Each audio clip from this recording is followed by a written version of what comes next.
nó bà nè sơn taจะจีหลัดทัดจั่วเอียเราซะนะก็ใช้นะจงชับปล่อยจิ้มปล่องแล้วซะนะจงตู้เจถ้าจะปล่อยจิตใช้จะรู้เชื้อสาเจก็ตัดใช้นะจีเท่าจะtính chiaจะเชื่อchỉ bỏ tranh tay vần rồi naถ้าchỉ là dùng câu bảo nó nữa món đồ chứ thay chỉ chuột tao dùng thể là có bao là sai đó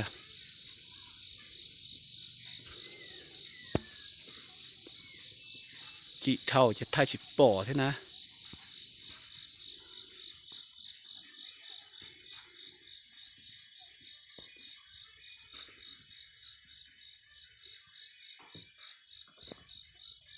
cái sợi tê tuổi sợi tê thay thôi chứ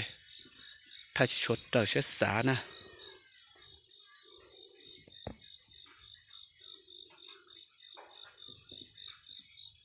nó sẽ là thay mình nó có sai sẽ năng cha xì rồi sẽ nè chừng khâu chỉ chỏi nè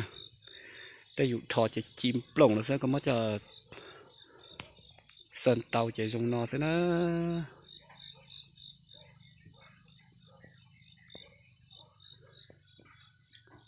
นอซะนะ